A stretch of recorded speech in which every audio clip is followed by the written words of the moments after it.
Galvanometer क्या होता है? It is a device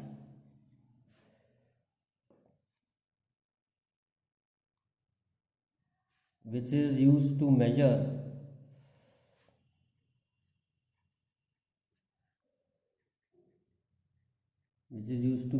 current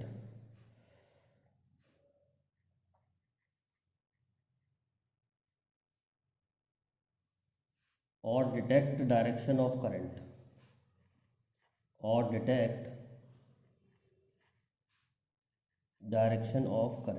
galvanometer एक डिवाइस होता है जिससे हम करंट मेजर करते हैं और डिटेक्ट डायरेक्शन ऑफ करंट। मैं आपको गैल्वेनोमीटर दिखा रहा हूँ। देखो ये होता है गैल्वेनोमीटर पे गैल्वो लिखा हुआ है और इसका जो ज़ीरो होता है वो बीच में होता है। तो ये इसकी सुई इधर भी जा सकती है और सुई इधर भी जा सकती है। इसका मतलब, कहने का मतलब ये है कि ये करंट का डायरेक्शन भी बताता है।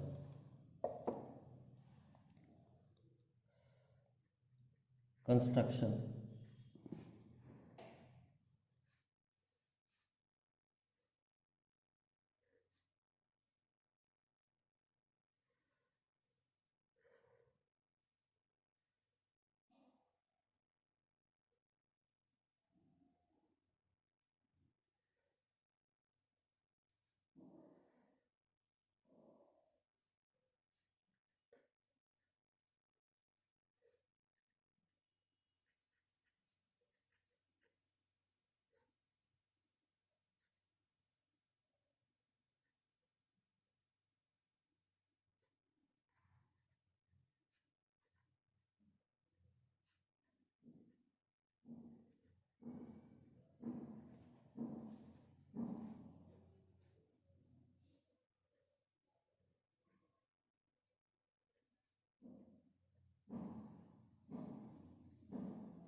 अब देखिए ये इसके अंदर एक कॉपर की कॉइल होती है। कॉपर की कॉइल को मैग्नेटिक फील्ड में रखा होता है आयरन कोर के ऊपर लपेट के, और एक मिरर होता है जिससे हम इसका डिफ्लेक्शन मेजर करते हैं। और ये दो टर्मिनल्स हैं T1 एंड T2, दो टर्मिनल्स हैं T1 एंड T2। तो it consists of copper coil wounded on iron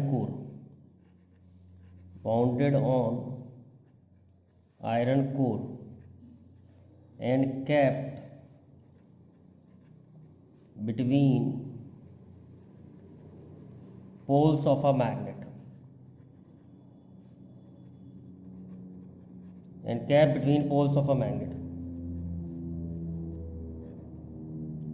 one end of a coil is connected to phosphor bronze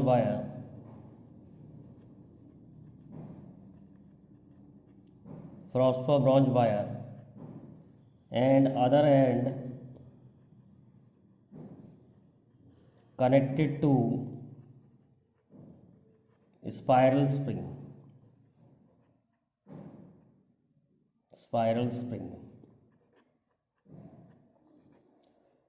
तो ये जो गैल्वेनोमीटर है ये suspended type moving coil galvanometer है ये, क्योंकि इसमें कॉइल मूव कर रही है। दो तरह के आते हैं बेटा, एक मूविंग कॉइल होता है, एक मूविंग मैग्नेट होता है। ये मूविंग कॉइल है, कॉइल मूव करेगी इसके अंदर। जब हम करंट पास करेंगे तो कॉइल मूव करेगी। और सस्पेंडेड टाइप है, सस्पेंडेड टाइप भी आता है, पाइवटेड टाइप भी आता है, वो भी बताऊंगा अभी। अब देखिए थोड़ा सा अंदर से देखते हैं कैसा होता है। देखिए ये आयरन का कोर है। आयरन के कोर के ऊपर एक एल्यूमिनियम का फ्रेम होता है और एल्यूमिनियम फ्रेम के ऊपर एक कॉइल लपेटी हुई होती है। तो ये कॉइल जो है, जब ये कॉइल मूव करेगी तो पॉइंटर डिफ्लेक्शन शो करेगा और पॉइंटर के डिफ्लेक्शन से हम करंट को मेजर कर पाएंगे।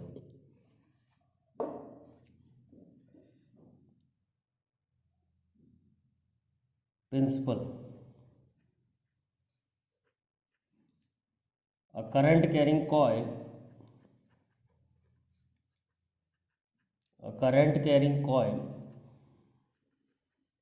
when placed in magnetic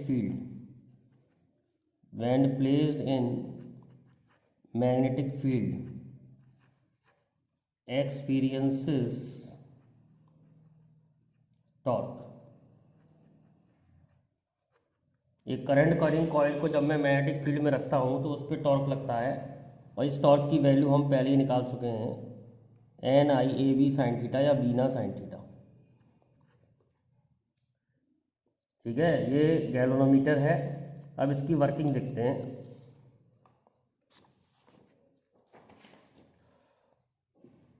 working, when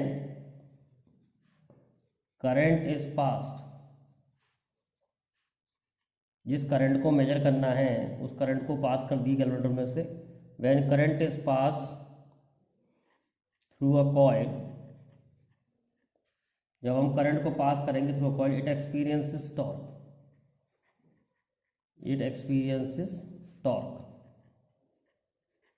and rotate, और ये रोटेट करेगा. टॉर्क का फॉर्मूला होता है NIAB साइन थीटा. अब जब ये कॉइल घूमेगी, ऐसे ये कॉइल घूमेगी तो ये स्प्रिंग भी घूमेगी, तो स्प्रिंग इसको वापस लेके आना चाहेगी. स्प्रिंग इसलिए लगा रखा है, spring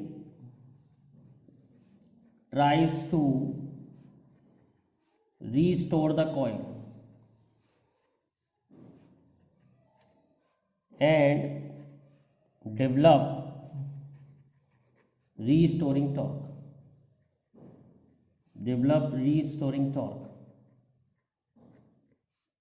given by C phi, जिसमें phi जो होता है वो एंगल ऑफ ट्विस्ट होता है जितना स्प्रिंग घूम जाएगी, और C जो होता है एक कांस्टेंट होता है जिसको हम टॉर्सनल कांस्टेंट कहते हैं.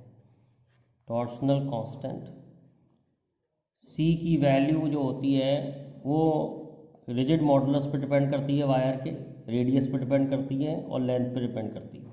ये आगे काम आएगा फॉर्मूला. अब इन इक्विलिब्रियम दोनों टॉर्क बराबर हो जाएंगे. NIAB sine theta is equal to C phi हो जाएगा. तो I proportional to phi upon sine theta आ जाएगा. I proportional to phi upon sine theta जाएगा. फाई जिसमें एंगल ऑफ ट्विस्ट है और theta angle between area vector and magnetic field है. पर एक दिक्कत है, I प्रोपोर्शनल टू फाई होना चाहिए था, जबकि है I proportional to phi upon sine theta. तो इससे दिक्कत आएगी. क्या दिक्कत आएगी? जो हमारा स्केल है, जैसे ये स्केल है, ये लीनियर स्केल है, मतलब इक्वल डिस्टेंस पे इक्वल डिवीजन मार्क है, मतलब डिवीजन जो मार्क है वो इक्वल डिस्टेंस पे मार्क है, तो ऐसे स्केल को लीनियर कहते हैं. तो ऐसा स्केल बनाने के लिए I should be proportional to phi. ऐसा स्केल बनाने के लिए I should be proportional to phi, पर है नहीं है. तो क्या कहेंगे इस बात को? In this case scale would not be linear. In this case scale will not be linear. तो अब क्या करना पड़ेगा? To make scale linear, a radial magnetic field is developed. Radial magnetic field को बनाना पड़ेगा.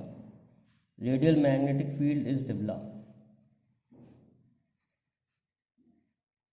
This is done by making poles of a magnet cylindrical poles of a magnet cylindrical and placing soft iron core। तो अगर हम iron core रख दें अंदर, मैंने बताया था, अभी मैंने दिखाया भी था, दोबारा दिखाता हूँ। जो कोर है वो ये कोर ऐसा रखना पड़ेगा और मैग्नेट के पोल सिलेंड्रिकल बनाने पड़ेंगे। कोर आयरन का रखा, मैग्नेट और पोल सिलेंड्रिकल रखे। ऐसा करने से क्या होता है कि मैग्नेटिक फील्ड लाइंस ऐसे हो जाती हैं, अलोंग द रेडियस हो जाती हैं, along the radius, that is why it is called radial magnetic field. और ऐसा करने से एंगल बिटवीन एरिया वेक्टर जो होता है मैग्नेटिक फील्ड के संग, area vector and magnetic field के बीच का एंगल 90 हो जाएगा। तो आई हो जाएगा proportional to phi upon sine 90। साइन 90 1 होता है, तो आई प्रोपोर्शनल टू फाई हो जाएगा जो हम चाहते हैं। Scale will become linear, scale will become linear. ऐसा करने से क्या फ़ायदा है, जो हमारा कैलिब्रेशन है यानी जो मार्किंग हम करते हैं गैल्वेनोमीटर पे वो आसान हो जाएंगी। Scale will become linear, calibration will be easy. लिख देता हूँ, calibration of galvanometer, calibration of galvanometer will be easy.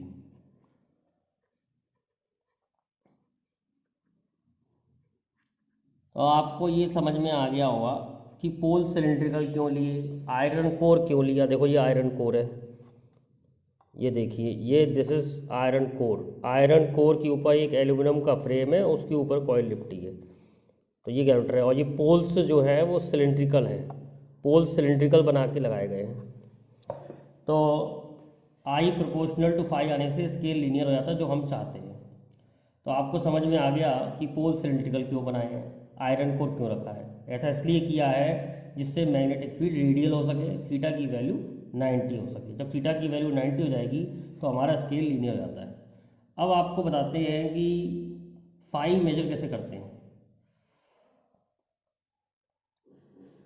तो हम क्या करेंगे, गैल्वेनोमीटर पे वो लाइट मारेंगे मिरर के ऊपर। अगर करंट पास होने पर मिरर फाई घूमता है तो जो रिफ्लेक्टेड रे होती है वो 2 फाई घूमती है। If light is made light is made to fall, light is made to fall on mirror. तो जब टॉर्क लगेगा तो ये वायर घूमेगा तो मिरर भी घूमेगा। If mirror rotates by phi then reflected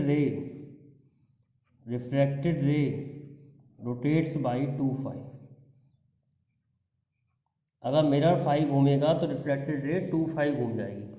जैसे रिफ्लेक्टेड रे 60 डिग्री घूमी तो हमारे लिए फाई कितना हो गया, 30 डिग्री। अब देखते हैं बेटा पाइवटेड टाइप गैल्वेनोमीटर, पाइवटेड टाइप गैल्वेनोमीटर।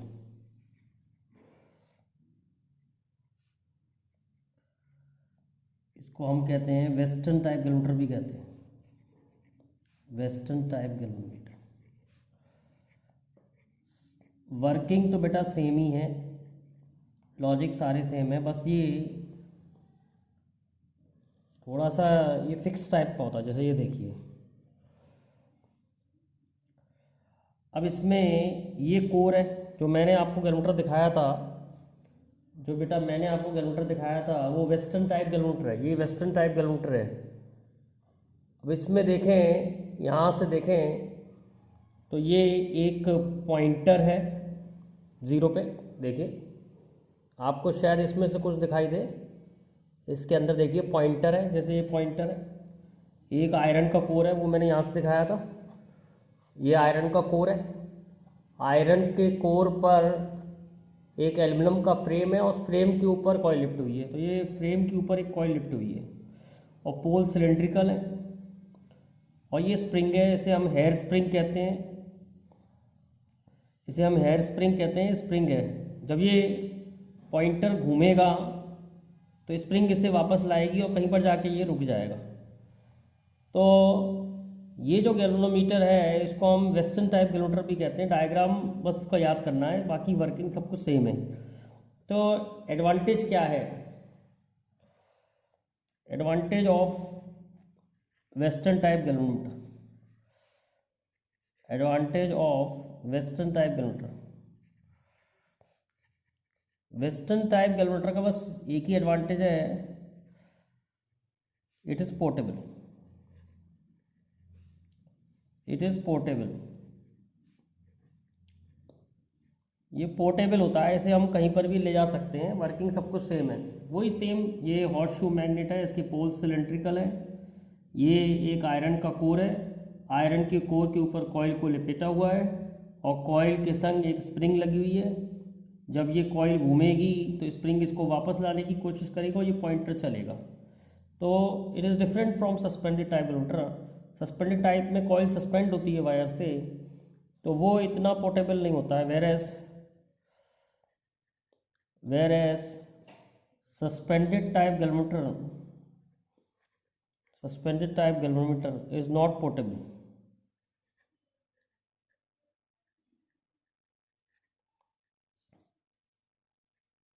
तो उसका क्या फ़ायदा है फिर?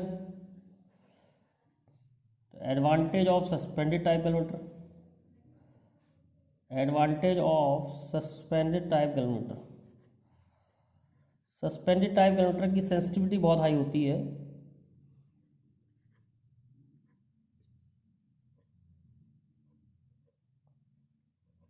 सस्पेंडेड टाइप गैल्वेनोमीटर की बेटा, सस्पेंडेड टाइप गैल्वेनोमीटर की सेंसिटिविटी हाई होती है, सेंसिटिविटी इज हाई। मतलब पाइवर्टेड टाइप से सस्पेंडेड टाइप गैल्वेनोमीटर की सेंसिटिविटी ज़्यादा होती है, सेंसिटिविटी इज हाई।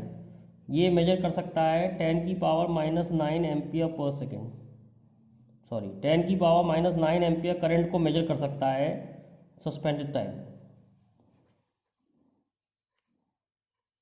और पाइवर्टेड टाइप जो होता है वो 10⁻⁻6 एम्पियर को मेजर कर सकता है।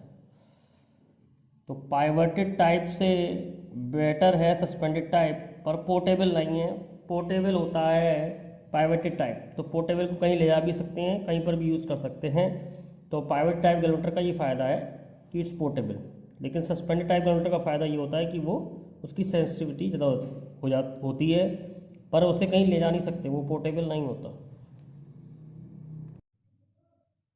करंट सेंसिटिविटी क्या होता है? Ratio of deflection produced, ratio of deflection produced to current is called current sensitivity। Ratio of deflection produce to current is called current sensitivity. तो हमने पढ़ा है NIAB is equal to C phi. तो phi upon I deflection upon current, NAB/C आ गया, इसी को कहते हैं current sensitivity.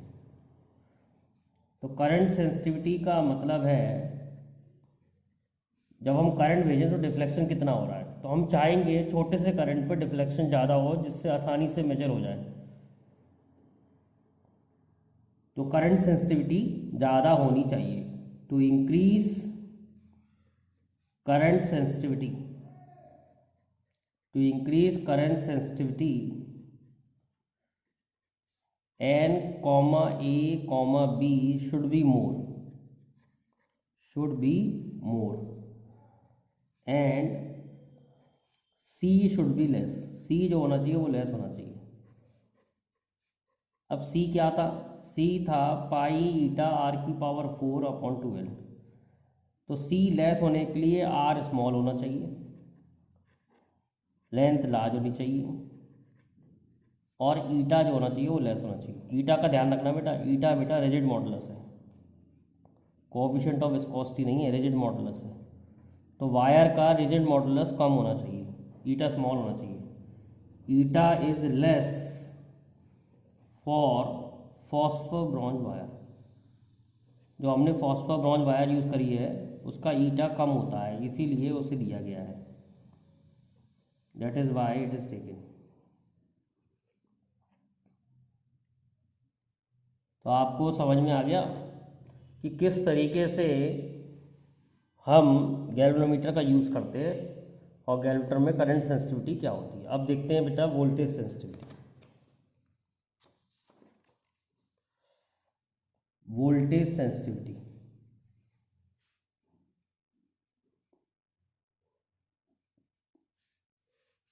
Ratio of deflection produced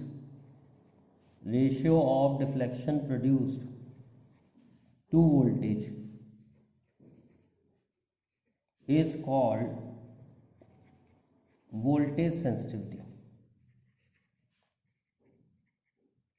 Ratio of deflection produced to voltage called voltage sensitivity. तो voltage sensitivity होती है phi upon V, which can also be written as phi upon R. तो phi upon I current sensitivity है। तो voltage sensitivity जो होता है वो होता है करंट